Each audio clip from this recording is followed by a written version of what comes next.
Nah ketika orang nyaritakeun Cirebon Syekh kitu Syarif Hidayatullah didele ku urang keramikna, didele ku urang potongan bangunanana, ieulah ngajadikeun mitos maka didinyalah bakal kanyahoan tahun sekian maka dengan ayana kos kitu jelaslah kewalian Syekh Syarif Hidayatullah dihancurkeun kunyana supaya anak incu urang ulah bisa ngaritakeun deui. Di urang tidak menutup kemungkinan bakalna Cirebon hancur, Wali Sanga kabeh dihancur-hancurkeun. Banten ge deuk dihancurkeun. Supaya kuari mah urang masih kana bisa nyaritakeun, engke bukuna bakal dibeakeun kabeh beuleuh. Rencana Yahudi seperti eta. Ulah sampaikeun ka nyaritakeun karuhun-karuhun kewalian. Ieu nu mantak jadi kekuatan Islam teh. Nu mantak kuari Arab teu kuat teh lantaran naon? Lantaran nyana geus teu nyaritakeun. Di mana makom Siti Khadijah kuari geus teu kadeuleu?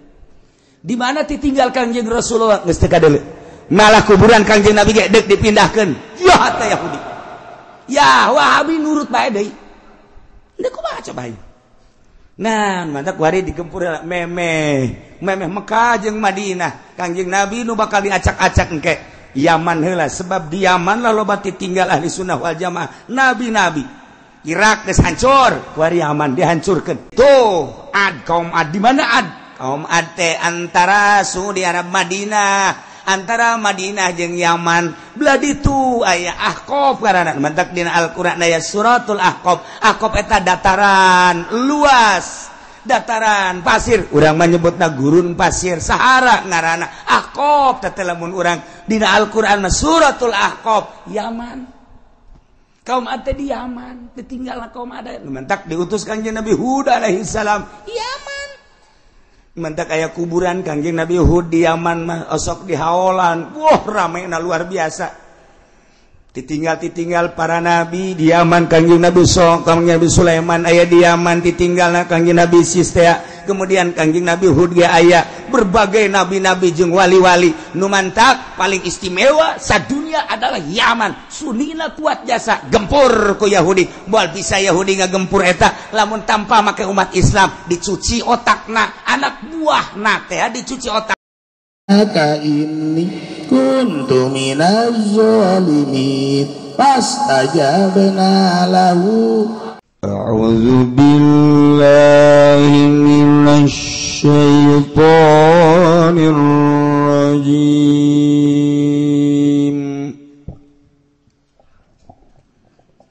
Bismillahirrahmanirrahim.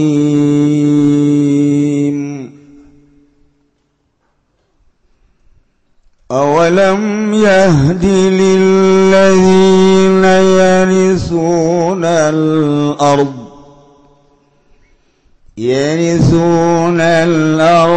min ba'di ahliha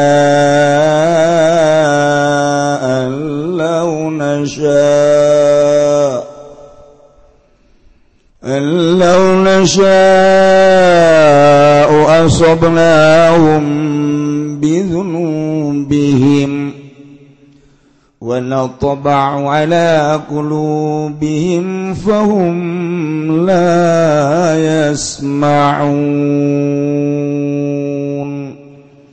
والله أعلم بمراد awalam yahdi anata orana narima nyata yatabayyan tegese orang narima nyata lilladzina kadue wong akeh yarisuna kang pada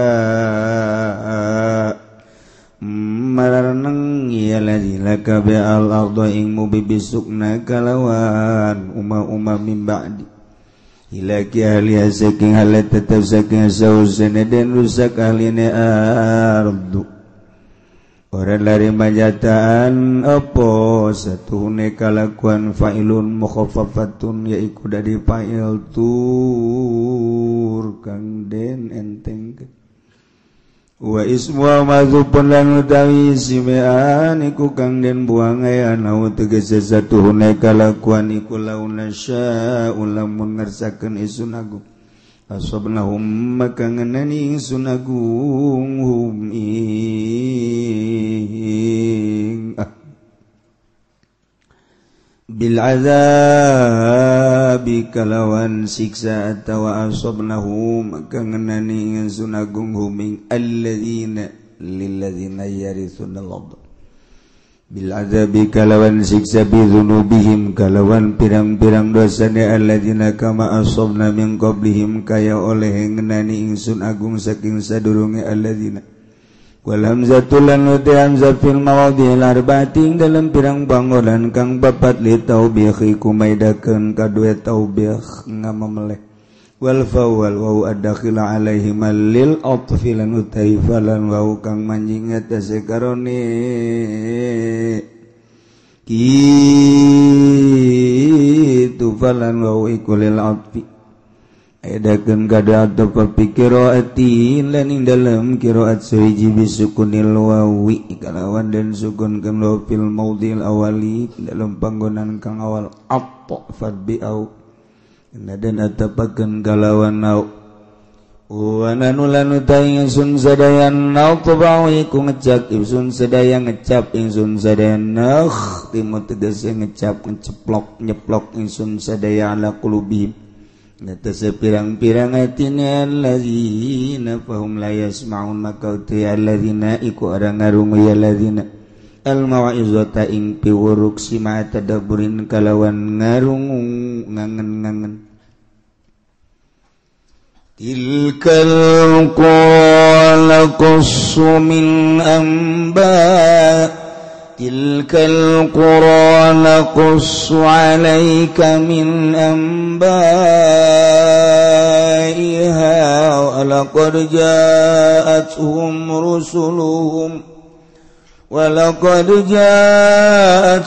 rusuluhum bil bayyinati fama kanu liyu'minu bima kazzabu min qabl kadzalika yatba'u Allahu 'ala qulubil kafirin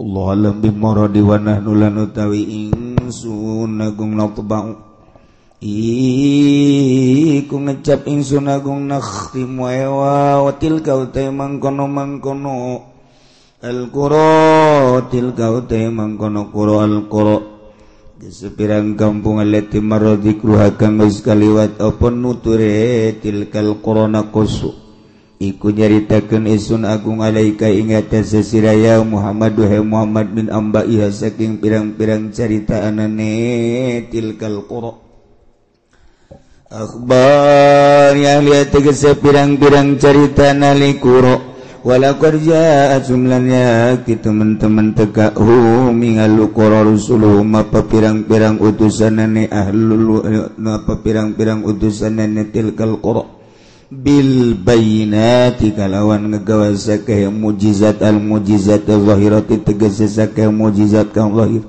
fama kanu maka oranana ana ya ahlul yu'minu iku derpun yantang imankeun ya ahlu inda majihim ing dalam narika tekane rusul bimaka zabu kalawan sebab barangkang ngagorohkeun ya ahlu kafaru tegese kufur ya ahlu bi kalawan maming qablu saking sadurunge majihim tegese sadurunge tekane ya rusul balis tamaru balik tatara tetapi ya rusul alal kubri balik tais tamaru tetapi ya ahluha alal kubri ngatasi kubur kadzalika laka mangkono tabiat tabat tegese tabiat Allahu ngecap sapa Allah ala qulubil kafirin ngatasi pirang-pirang atine wong kang kafir kabeh وَمَا وَجَدْنَا لِأَكْثَرِهِمْ مِنْ عَهْدٍ وَإِنْ وَجَدْنَا أَكْثَرَهُمْ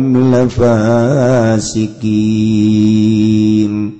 Allah alam bimoradi wa ma wajadna lan ora nemu insun agung li aktsarihim kadoe ake-ake nas anasi tegese manusia min ahdin saking nohoni janji ay wafa'in bihadim tegese nohoni kalawan janjine nas kalawan janjine aksar yauma akhdil mitsaqi ing dalam dina ngalap ing janji wa in satune kalakuan mukhaffafatun tainiku mukhaffafah wa jarna iku naboing sunagong saraw mingagake nasla pasikina tingkang pasek kabeh.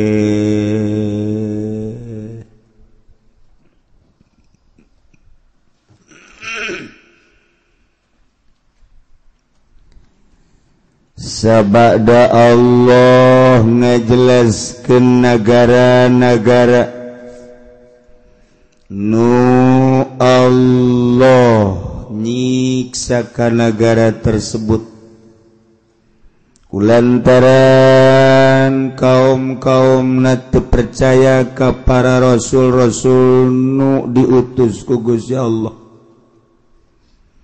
Ketika bangkawarah kaum hiji negara anu diajakan ku rasulna yakni utusan Allah tetapnya teu percaya ujungna disiksa ku Gusti Allah. Eta teh lain sakadar jang nagara eta hungkul, eta teh ngarupakeun hiji ibrah hiji contoh, hiji barometer jang umat-umat nu selanjutna. Umat anu selanjutna model urang kuari ngajadi umat akhir zaman yakni umat Kangjeng Nabi urang Kangjeng Nabi Muhammad sallallahu alaihi wasallam teu menutup kemungkinan ketika urang teu percaya ka rasul urang atawa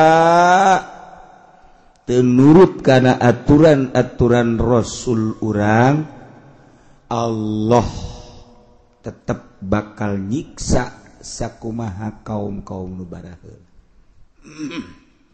Entek ieu ayatna. Awalam yahdi lil ladzina yaritsunal ard wallahu alam bimaradi awalam yahdi. Imam Jalaluddin ngajelaskeun yahdi teh tabayan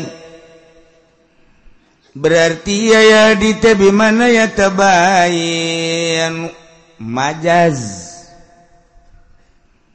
lantaran gadieuna cek Imam Jalal teh di mutadikeun ku lam yahdi lil ladzina hiji-hijina kalimah teh aya anu lazim aya anu mutadi teh kadituna anu satrop-tropna aya tropan-tropanana aya anu dimutadikeun ku ila aya nu ku lam aya anu dimutadikeun ku fi aya nu ku ala. Nah eta kalimah-kalimat teh teu meunang sambarangan kalanjutanana. Oh lu bantak ngaji teh lain sambarangan. Ieu santri ngadepong di pondok pesantren aya anu 10 tahun 15 tahun tah dek datang ka dinya. Lamun nasoro kabelah dituna ieu mutaadina teh ieu kumaha aya anu binafsihi aya anu bigairihi. Lamun binafsihi berarti langsung ka ditu ngamutaadikeun teh maf'ul tanpa make huruf. Aya anu ngamutaadikeunana ieu kudu make huruf dimutaadikeunana kudu kumana? Kudu ku ala, kudu ku fi, kudu ku ila dan lain-lain sebagainya. Kudu ku ba. Urang pasantren teh mikiran kos kitu tah. Ketika ieu mah lain parantina kudu kumaha ieu? Kudu kumaha ieu? Lain parantina ieu mah ieu.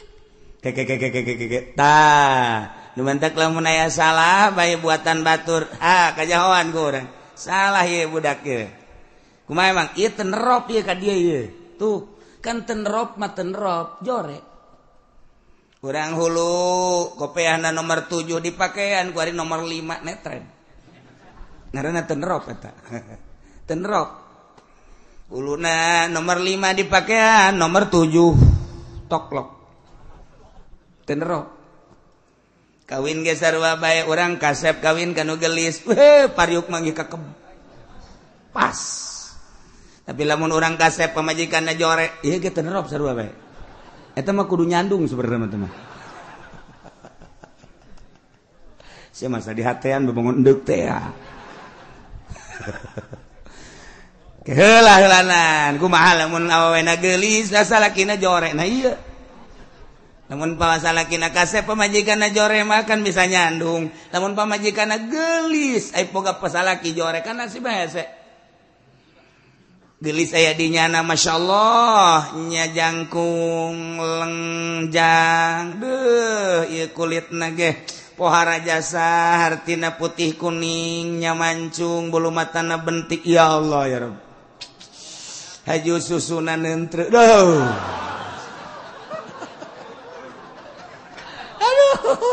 tuh aja pendek jangan kolot-kolot ge dehem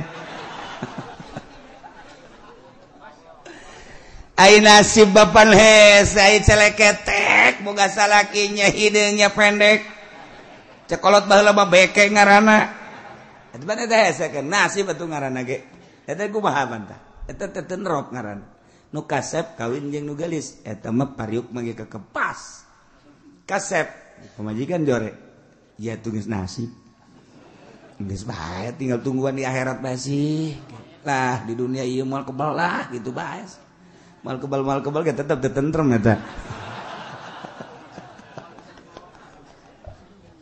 aduh Masya Allah karim awalam yahdi lilladzina yarithuna al-ard apakah can jelas can nyata ka jelema anu cara ricing di muka bumi bisukna nyieun imah nyieun hotel muharajas can jelas kitu mimbadi hilaki ahli asabada dirusak ahli-ahli bumi kok masih kene terus bae maksiat can jelas kitu lalakon nu baheula Kangjeng Nabi Nuh alaihi salam umat tadi kumahakeun can jelas kitu coba kaum Samud anu Allah nurunkeun Rasul Kangjeng Nabi Shalih alaihi salam siksa apakah can jelas kitu baheula teh kaum Ad diutus ku Gusti Allah Nabi Hud apakah can jelas ka umat-umat nu kuari deuleu lu baheula zaman Kangjeng Nabi Lut alaihi salam umat da kumaha jeung nabi-nabi nu lainna teu dijadikeun barometer sih awas cak Gusti Allah encan jelas kitu hei khususna ka ahli Mekah encan jelas kitu hei ka para kapirin santerona khususna ahli Mekah atawa kapirin atawa kuari maka orang Indonesia nu dipimpin ku presiden urang presiden anu paling urusan dunia masalah emang kenyataan pas gitu presiden urang tetap aku hei bangsa Indonesia cek Gusti Allah loba teuing sa Indonesia mah hei 10 Jawa bating hei saprovinsi Jawa Barat gede teuing hei Banten sabanten geus cukup sabanten malah wahai manusia-manusia cek Gusti Allah di dunia umumna sadunya khusus nama ahli Mekah termasuk Indonesia lamun umum hei manusia can jelas itu ya kajelema anu nyari cingan bumi nyeun imah anu kokoh meuli imah teh lain sakadar puluh juta ratus miliaran kadituna bahkan belas miliar 10 miliar bahkan lain boga imah na hiji ya urusan imam geus masalah geus ieu kalakuan kuari cara ricing di bumi Allah kalakuanana meuli korupsi zina judi bahkan teu percaya ka pangeran bahwa nu nyieun langit bumi teh Allah can jelas kitu ka jelema nu eta mibadi hilaki ahliya sabada dirusak ahli-ahli nu balaheula awas maka teu dijadikeun iboh teu dijadikeun barometer allau nasya wa asabnahum bi dhunubihim naon lamun aing ngersakeun sarua aing nyiksa ka sia sakumaha baheula ku dosa-dosa sia lamun sia dosana zina sarua jeung umat Kangjeng Nabi Lut ngadumling moal henteu ku aing disiksa saperti Kangjeng Nabi Lut umatna lamun sia buang kawarah ka Gusti Allah ka ajak Allah deuleu kaum Samud deuleu kaum Ad teu saeutik nu ku aing baheula teh disiksa terus-terus ieu ku hari Indonesia sia kades mabok ambalayah di Indonesia awas ya cak Gusti Allah zina ku ari mages ambalayah teu menutup kemungkinan law nasya'u asabnahum bidzunubihim iksain sarua jeung umat baheula maling korupsi terus bae awas law nasya'u asabnahum bidzunubihim mentek memehna ku Gusti Allah ku ari dipanaskeun heula awas baheula teh kaum Adban nu dibere panas teh 3 tahun teu hujan 3 tahun bayangkeun 3 tahun teu hujan hese ka dieu ka ditu tatangkalan geus tandus 3 tahun atuh hujan batla luar biasa turun Rasul diturunkan ku Gusti Allah Kangjeng Nabi Hud alaihi salam dakwah bejakeun Hud ka umat lamun hayang subur mahmur lah jinawi percayana ulah ka batu nyembahna ulah ka makhluk coba ka aing kitu bejakeun dakwah Kangjeng Nabi Hud terus-terusan dilelewe ku umatna terus bae dilelewe saeutik pisan nu iman ka Kangjeng Nabi Hud panas makin menjadi-jadi diutus salah seorang ka Baitullah datang ka ditu ka Baitullah nu kamari didongengkeun teh ayalah kiriman teh mega mendung wah bararungah majar teh bakal hujan ternyata angin ngeglebuk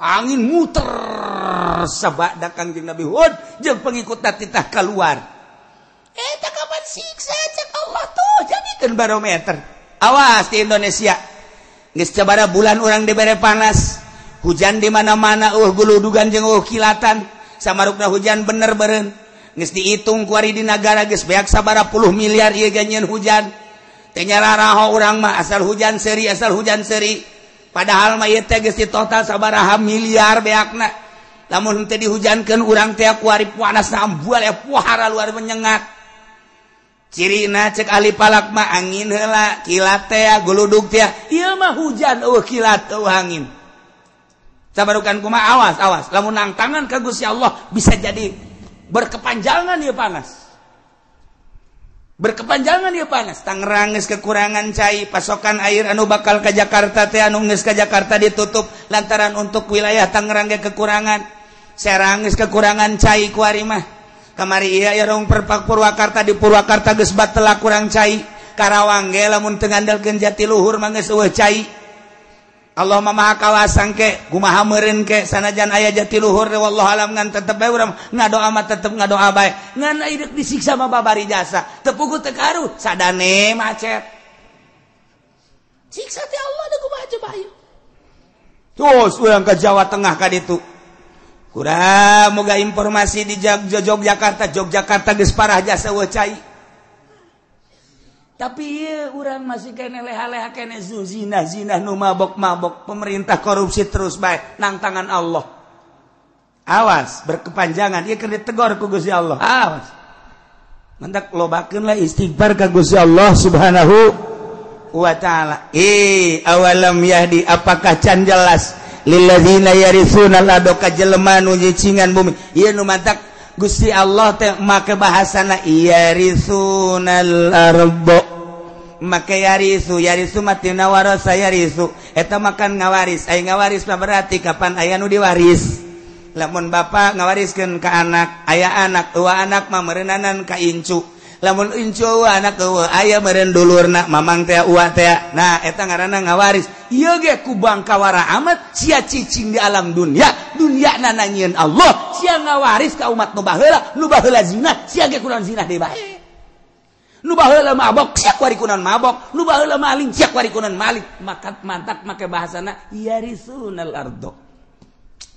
Pohara lamun dibongkar sakalimat na Al-Quran urang mangkat bulu dikiekeun dikitukeun urang mah maca anana bae ge kuari ge sararese ngadengekeun ge cangkeul padahal mah kurang kumaha kopi geus ngarokok geus bubur geus segala wuduk segala tetep bae ku ngadengekeun cangkeul geus neuleuh deui ka jam bangun dek demo teh ka aing sia.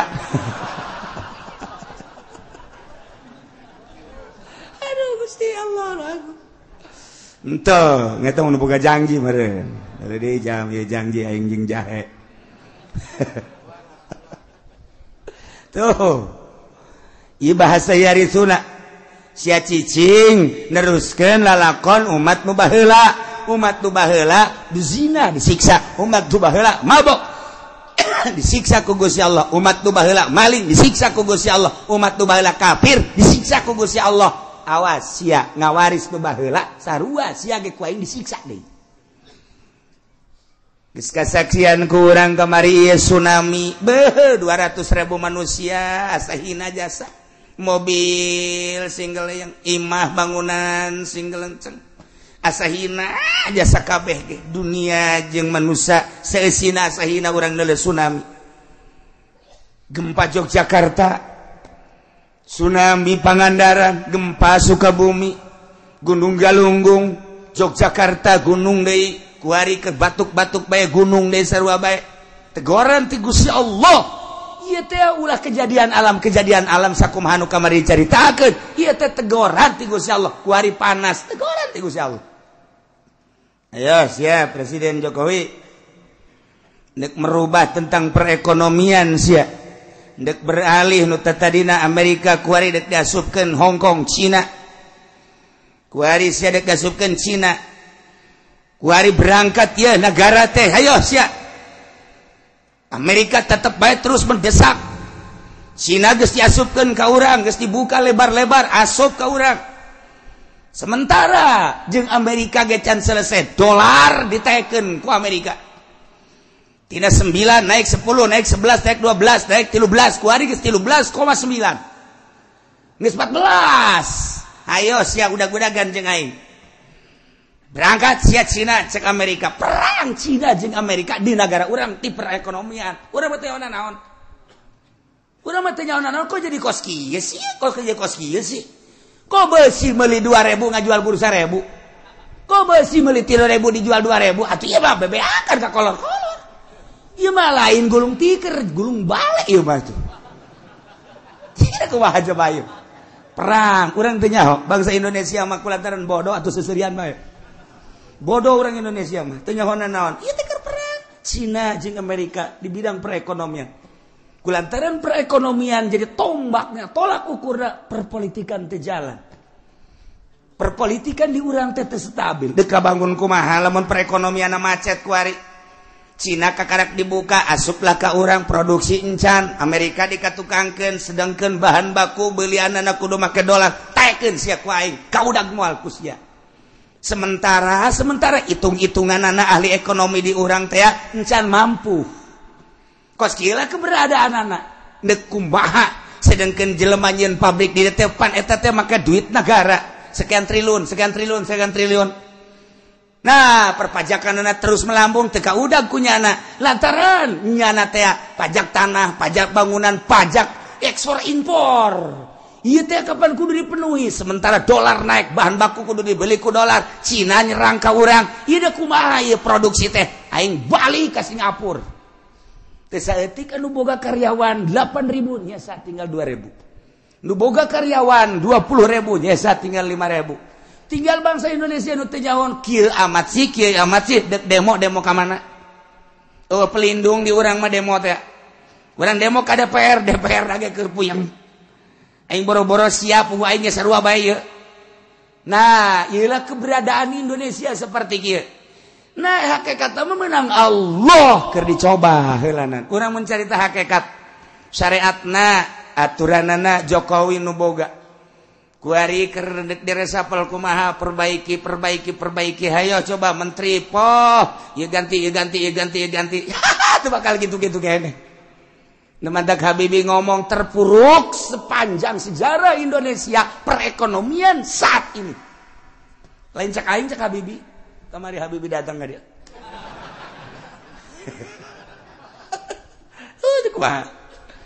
Nah, ieu keur carita keberadaan negara. Kemudian panas cak Allah ayo sia. Dek jeung aing udag-udagan sia ayo. Sia dek ngaluhurkeun pertanian Jawa Timur akan ditingkatkan pertanian Jawa Tengah, Jawa Barat.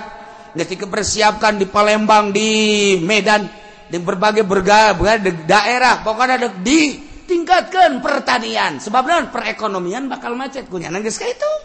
Ya perekonomian industri bakal macet sebab moal kaudang melalui dolar ditaikeun ku Amerika. Hayo hayang nyaho udag-udagan perang Cina jeung Amerika. Asal Cina naik perang. Lamun Cina terus memaksa dolar bakal 15. Lamun Cina terus baik ku Indonesia dibere, diketeruskan naik 16.000. Jadi kumaha eta mah perang nyana. Ayo cek Amerika. Pas gitulah perang. Beda deui jeung perang di Irak, lain deui di Irak mah. Ai di Irak mah Saddam Hussein teh deuleu sejarah. Cek Saddam Hussein manyaing teu mampu sih ko transaksi make kitu. Ilang dolar bae. Ku ini ditaikeun Islam teh. Dolar ku ari teu bisa transaksi di Irak. Meuli minyak kudu make dinar, meuli minyak kudu make dirham. Uang Irak. Iran kitu kene sepakat. Bingung kalah Amerika. Sakedeung nyieun lah nyana perkumpulan. Ieu mah lamun diteruskeun bakalna negara Islam di mana-mana. Bakal terulang kembali wali sanga zaman Ki Raden Patah dengan Saddam Hussein. Islam akan tinggi. Urang mah teh jauh minyak dengan sakitu perang perekonomian. Nah, dijadikan biologi padahal di Irak teh. Ngan omongan Amerika teh dihajar ku Amerika sorangan moal kuat Irak, dihajar ku dua anjing iris moal kuat, dihajar jeung Prancis moal kuat, nyeulat multinasional, hajar Saddam Hussein sebab urang bahaya ka dituna bisa-bisa Islam naik deui. Islam nu mantak marudah sadunya kamari mah tanpa aya nu nitah spontan. Tuh lamun dibuka sejarahna kos gitu. Kuari di Indonesia geus tambah, geus carita Irak, tamang geus beres tamang geus. Beres geusan teman guys. Geusan heulana. Kuari urang mah carita Jokowi. Presiden urang eta kajen kumaha ge. Perang Amerika jeung Cina. Hayo udag-udagan sia. Kamu bisa teh sia. Ketika Cina terus yen naik jeung uang Cina naik yaitu dan naon garang Amerika masih kene siap naik deui dolar. Mual kuat kajian hukum. Nu mantak cek Jokowi, urang kuari mah beralih ke pertanian. Urang siapkan pertanian. Wah, geus disiapkeun nya lagi geus boga pemikiran. Ieu mual kuat. Ngudag dolar Amerika teh mual kuat. Geus urang kana pertanian. Cak Allah lain kitu, titah ibadah atuh ka aing. Jas sia ngandelkeun pertanian teh ngandelkeun hujan, panaskeun ku aing sia. Lain titah ibadah nangan udag-udagan. Bejakeun para ulama nu sekeliling mengelilingi Jokowi. Kita ibadah ka Gusti Allah kitu masyarakat. Ulah udag-udagan yang kekawasan Allah. Lamun dipanaskeun, panas anu luar biasa. Deuleu India, deuleu Pakistan, brek tarawae. Di tropis tinggal tropis. Allah Maha segala-galanya. Awalam yahdi. Apakah teu jelas ka jelema anu seakan-akan mempusakai bumi? Cicing teh nyana jadi warisan dianggap pusaka. Bisukna cicing imah-imah sangeunahna bae sabada dirusak ahlina nu baheula. Encan jelas Allahuna sya'u. Lamun teh mah kaula ngarsakeun asobnahum kaula ge bakal ngeunaan ka manehna siksa ku sebab dosa-dosa nawas. Wa natba'u ala qulubihim fahum la yasma'un. Kaula nu agung teh geus ngelak, geus ngecap, geus nyeplok kana hate-hatena jelema nu berheula. Manan manehanna teu iman teh, manan manehanna teu percaya, aju ku kaula disiksa. Aju nyanana henteu daekeun ngadenge kana piwuruk-piwuruk si mata daburin. ngan sakadar didengekeun dipikir henteu sakadar ngadengekeun dilaksanakeun henteu akhirna jadi guguyon siksa ku aing tah jelema-jelema nu bara heula teh nu mantak disiksa teh teu percaya ka aing hatena ku aing geus dicap diceplok distempel geus moal iman kulantaran buang kawarah jasa teu menutup kemungkinan anu ngawariskeun taneuh nu bara heula di urang zaman Bung Karno masyaallah menyatus desa Bang sampai Merauke Bung Karno mah menyatukan umat musyawarah jeung para penggede jeung para inohong tokoh-tokoh masyarakat berbagai lapisanana politikus ekonomi jeung ahli agamana kiai diajak musyawarah yuk urang nyatu nya hiji dari Sabang sampai Merauke istimewana Bung Karno tapi ku hari berpecah belah ku hari ge kapan geus hampir memaksakeun sabenerna per provinsi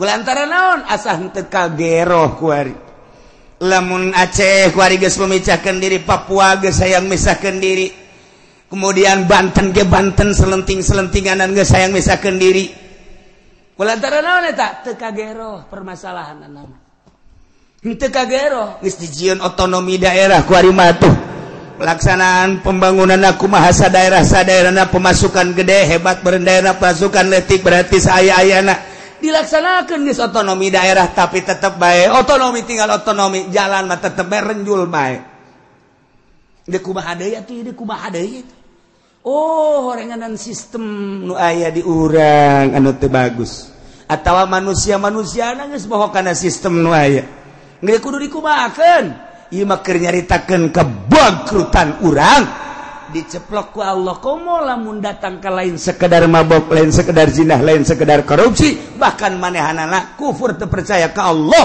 ieu diceplok ku Gusti Allah asal geus kararitu deulekeun cak Allah law nasya'u asabnahum bidzunubihim siksa ku aing teu menutup kemungkinan cara umat nu baheula jaga ku urang tina siksa Allah urangna babalik ka Gusti Allah subhanahu wa ta'ala tilkal quratuh kampung tuh negara tuh kota allati maradzikruha nu geus dicaritakeun tadi geus kaliwat naqussu alaika kaula nu agung nyaritakeun ka anjeun ya Muhammadu Muhammad min ambaiha tina caritaan-caritaan eta negara tuh deuleu ketika di Irak bangkawarah manusia setelah Kangjeng Nabi Adam turun di India kemudian anak baranakan Kangjeng Nabi Adam teh kemudian tas Kangjeng Nabi Adam Kangjeng Nabi Idris di Irak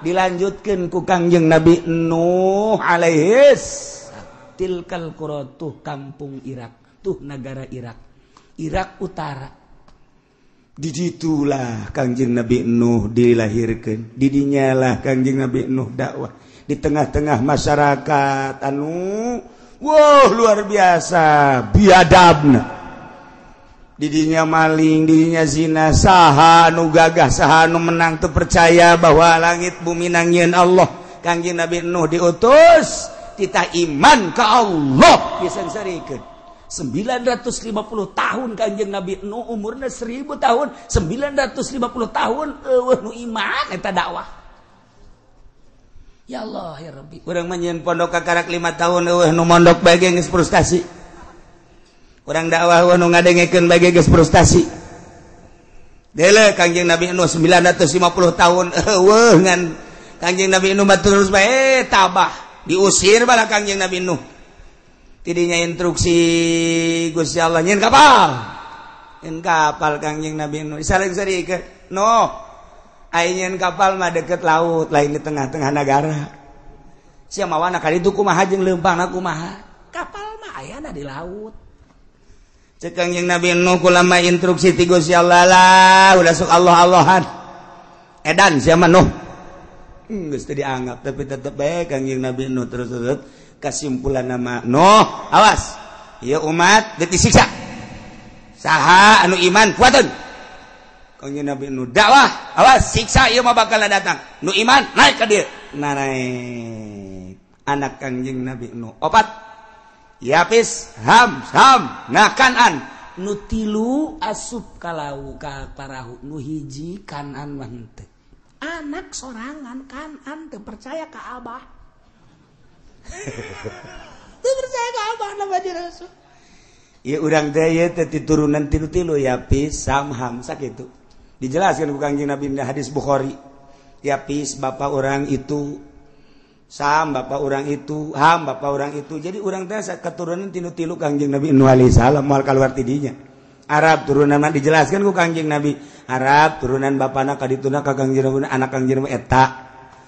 Kemudian gatu gadung naon gatu ngaranna kitu Iran, Persia. Ya eta keturunan anak terus kayak Turki, Cina, ieu termasuk urang. Ieu ke urang lamun nyaritakeun hadis Kangjeng Nabi nu eta. Jadi kesaturunan-saturunan ka dieu itu. Hiji nu teu iman Kanan, teu daek naik. Kanan ka dieu cak Kangjeng Nabi Nuh, ieu mah siksa ieu mah. Lah, bah, siksa di mana? Abi mah naik ka ditu ka tanggal kalapa. Ada liput sia tanggal kalapa ge. Bong, moal mah nya tiba heula ge tilok tanggal kalapa tilok liput ku cai. Ieu mah siksa. Sadunya ieu mah. Moal, bah. Paling ge lah kula mah lamun tanggal kalapa kaliput kula mah ka gunung. Geus atuh teu iman ngaranna ge. Terus disiksa teh naik di mana Kangjeng Nabi Nuh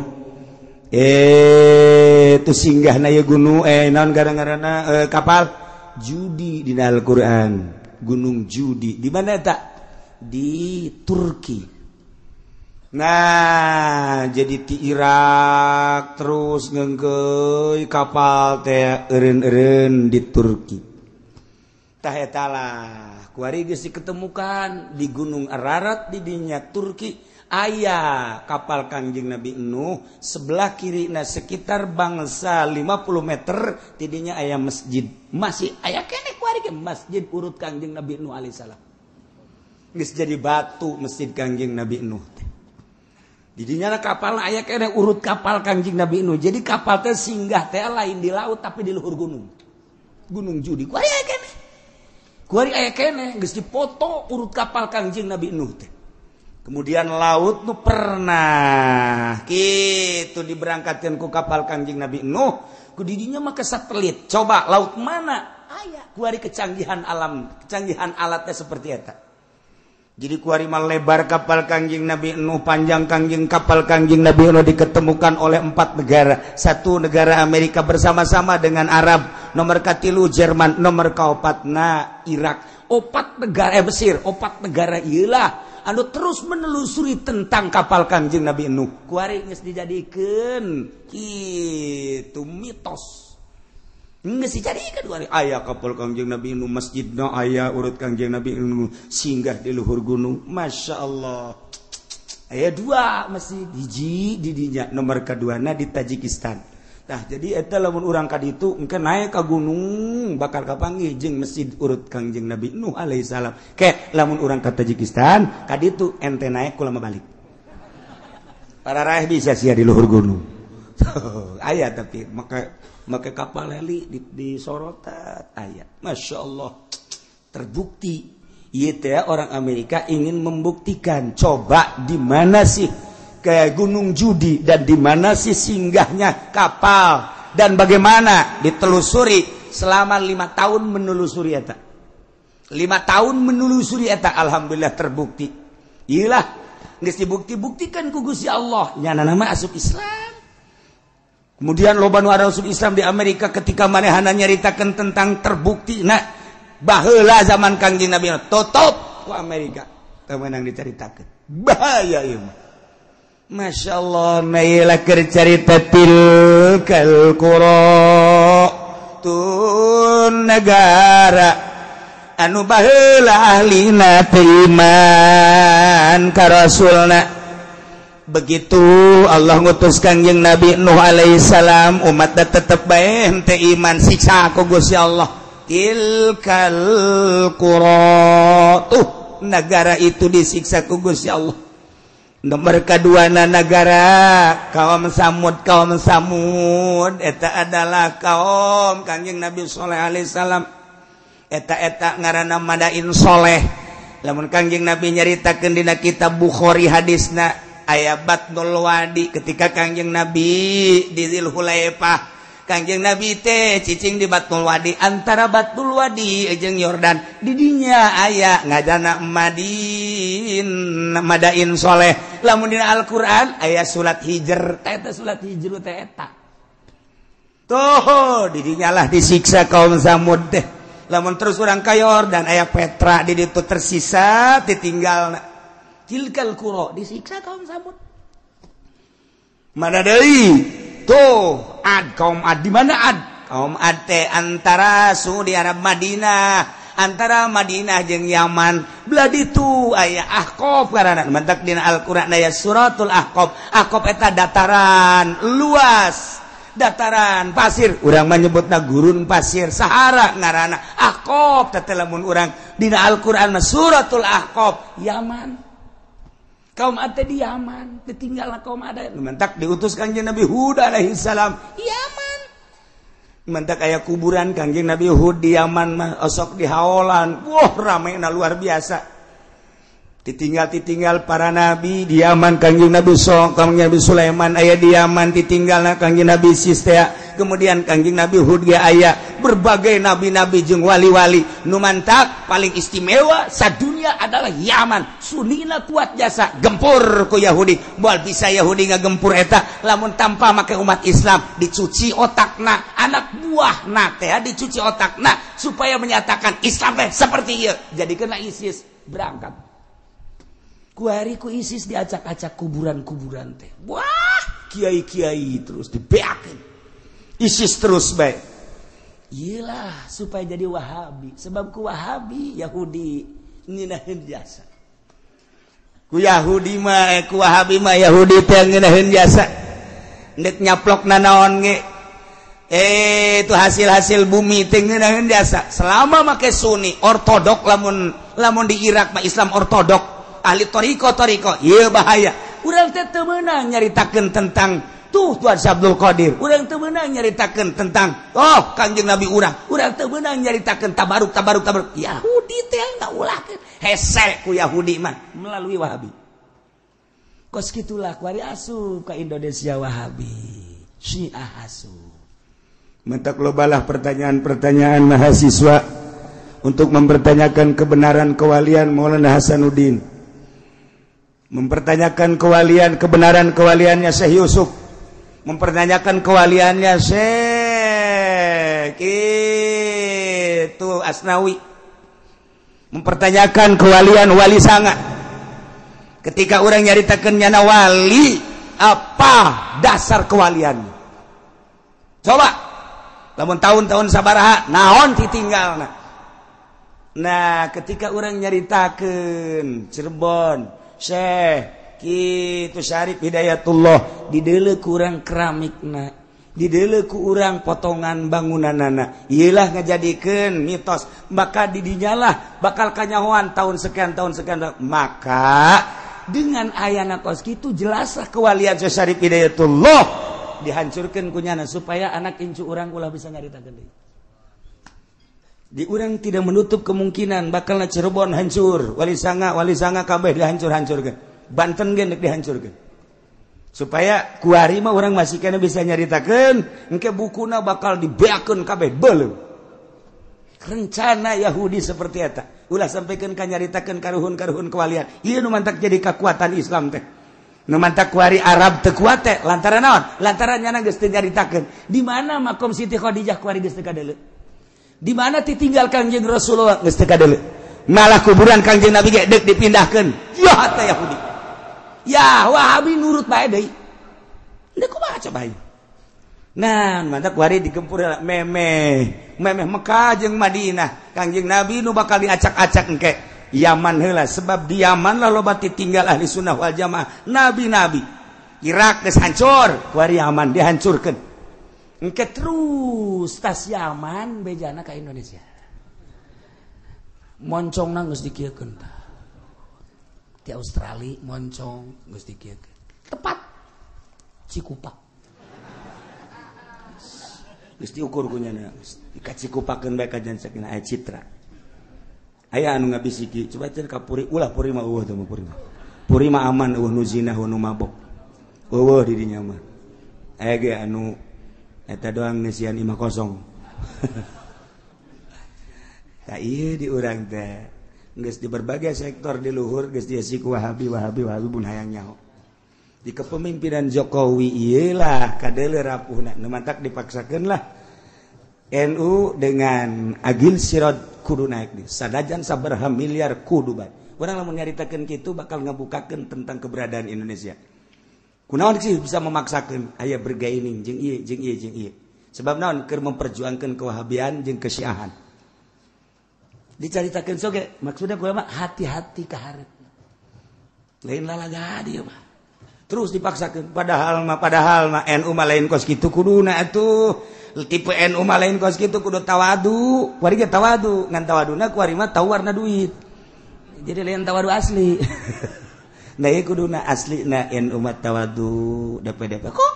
kuari main kos kitu lain sekedar lain nyaritakeun tentang keaiban NU tetapi keberadaan NU seperti etalah dipaksakeun kajen kumaha ge sebab naon aya nu diperjuangkeun di tubuh pemerintahan supaya sunni ieu rusak dihancurkeun lalaunan wow leuwih jeli ahli-ahli Allah amanta kabeh blut pigideg bae tapi babi nu saja anu nyarahun gide kumaha ka hareupna ai kula mangan sakadar lah atuh nyaritakeun keberadaan kos kieu bae sakadar supaya nyaho bae abeh urang hati-hati anak urang pasantren-pasantrenkeun si gade abeh engke tetep bae kuat perang masalah geus wih cenah kieu perang masalah dia perang paeh teu perang paeh teh ulah kitu cenah kieu kula can kawin-kawin heula sia deula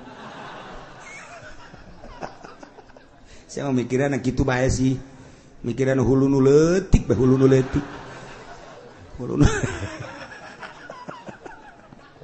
kula mah ingat mikiran hulu nu leutik sok inget ka jelema ku boga pamajikan opat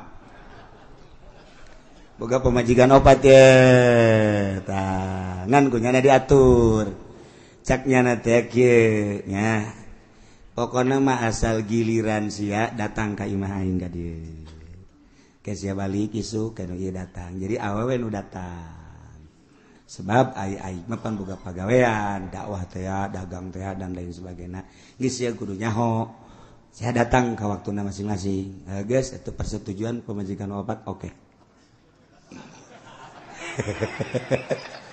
gara-gara nama ieu tah hulu nu leutik aing jadi inget bae tungtung nama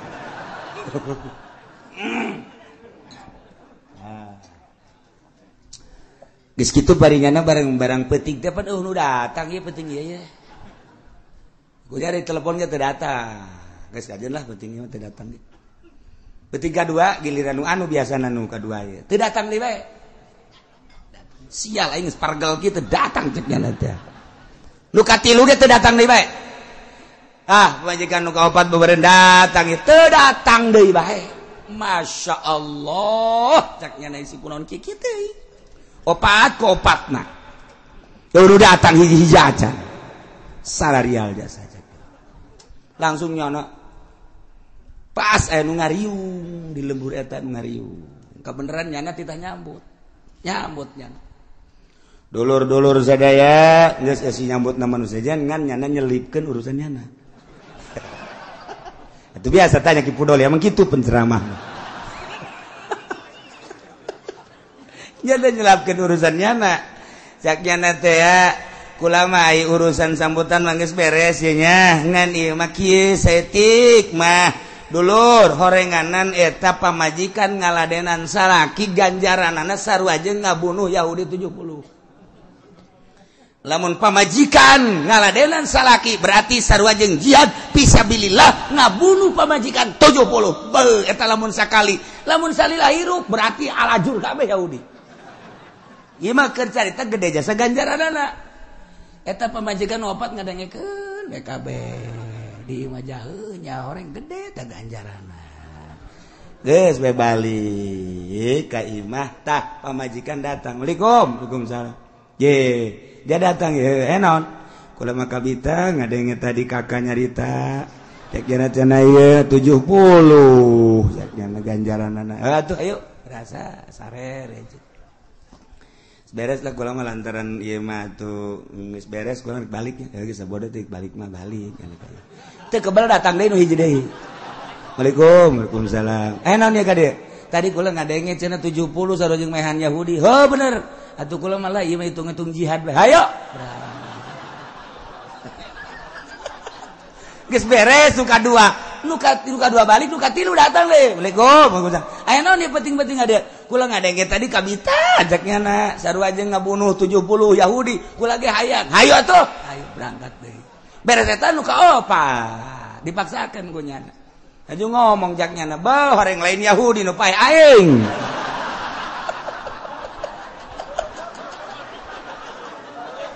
Tuh gara-gara nu leutik inget bae kadinya. Aduh, jaknya lain Yahudi nu modar. Aing isu ka rumah sakit teh.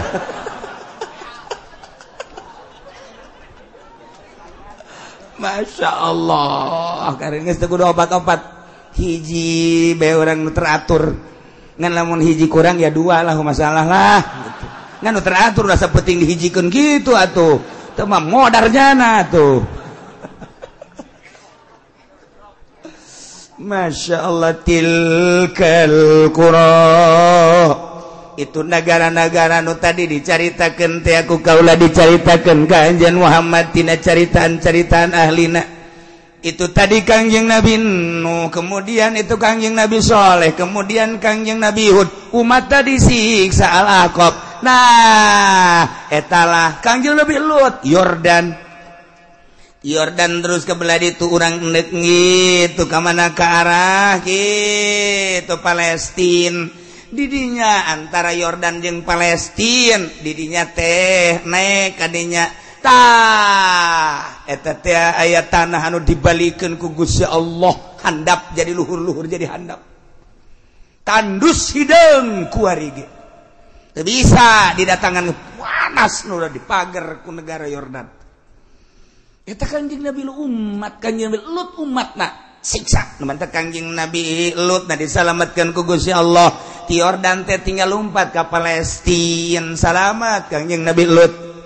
Ngan pamajikanana korban. Tuh lamun urang nyaritakeun tentang hidayah, Kangjeng Nabi Nuh anakna teu iman, Kangjeng Nabi Lut pamajikan teu iman, Kangjeng Nabi urang mamangna teu iman, Kangjeng Nabi Ibrahim bapana sorangan teu iman. Ya Allah ya Rabb.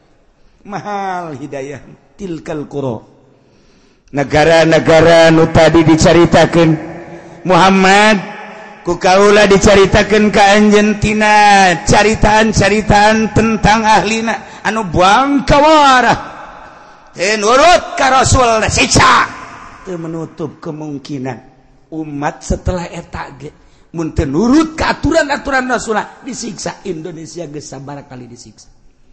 Nu tadina Jawa, nu tadina Banten jeung Sumatera ngahiji kuari jadi pisah lantaran Gunung Merapi. Jadilah Selat Sunda di dinya teh. Eta teh siksa. Terus datang ka dieu ka mau. Tsunami teh anu mun kurang kuari. Eta teh siksa. Masya Allah karim. Geus sabaraha ieu urang jutaan manusia nu tersiksa. Kok teu dijadikeun barometer? Teu dijadikan ibrah si ku urang teh. Apakah can jelas gitu umat nu baheula disiksa? Tanjakeun kuari nu Batak Tasikmalaya Galunggung disiksa, tanjakeun kunaon eta? Kredit.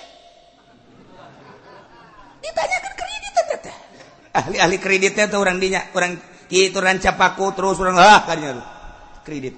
Nu mantak eta kamari ieu kitu Padang eta Padang teh dibelebeskeun ku Gusti Allah. Datang ka kuari wallahu alam kumaha. Gunung nimpah negara eta. Datang ka kuari sabaraha ribu manusia. Kunaon eta tanyakeun Padang emang kumaha kitu Padang? Ya Allah ya Rabbi eta nu mantak Aceh disunamikeun di Aceh kunaon? Ganja anu luar biasa dikirim ke unggal negara. Lewat Merak, lewat Singapura dan lain ganja datang ka kuari. Nu ngaran ganja di naon kitu ngaranna? Di dinya di Aceh jadi sorangan. Masya Allah. Nuanta kuari orang lamun dahar di Padang sing hade. Ngeunah keberesna tunduh eta teh make ganja. Make ganja eta lina lawar. Jadi persediaan biasa, jadi makanan biasa orang di Padang di Aceh. Di ditu mah urang mun namu ka Aceh, lamun urang teu ngarti ka agama, ketika masak di ganjaan, nikmat di daharna teu kebal PS. ganja jadi sorangan. Lamun urang nyaritakeun ganja di Aceh jadi sorangan, urang nyaritakeun di Yordan eta teh kitu zaitun jadi sorangan. Jadi sorangku lagi kaget ieu sagunung zaitun barang terus naik mobil di sisi imah ke zaitun horeng jadi sorangan. Nu mantak zaitun ke mancanagara, zaitun nu aya di urang geus di naon dikemas eta teh meunang ti nagara Yordan jadi sorangan. Mantak dina Al-Quran wattini wazaituni waturi sinina wa hadzal baladil amin. Demi tin, demi zaitun. Waturi Sina, demi gunung Tursina. Emang didinya terus Yordania, Mesir terus ke Palestina gunung Tursina. Okas gunung Judi teh tin Turki terus ka terus tilu negara eta teh gunung Judi kabeh. Tilu negara gunung Judi kos Palestina kos Tursina. Eta urang di Yordan, Mesir terus ke Palestina terus eta ngaranna gunung Tursina kabeh. Judi sarua bae. Itunya Tajikistan eta nya gunung Judi di dinya. Turki gunung Judi, tilu negara, Afghanistan terus ka ditu. Eta gunung Judi kabeh. Masya Allah. Urang mah mau nyaritakeun gunung santri salah hiji. Urang gunung Karang eta loba gunung Karang tapi nu kanyahoana mah nu gedena bae.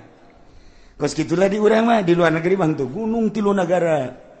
Urang kula nanyakeun mana ieu gunung Tursina sugan kula mah cara gunung santri horenganak ada kulu cek kana Tursina. Masyaallah. Kula nanya tak kagaibna ieu mana gunung Tursina? Gunung Tursina. Cek kana ada kulu Tursina. Kabeh Tursina teh di dieu datang Yordania, Mesir terus ka ditu Palestina ada kulu Tursina.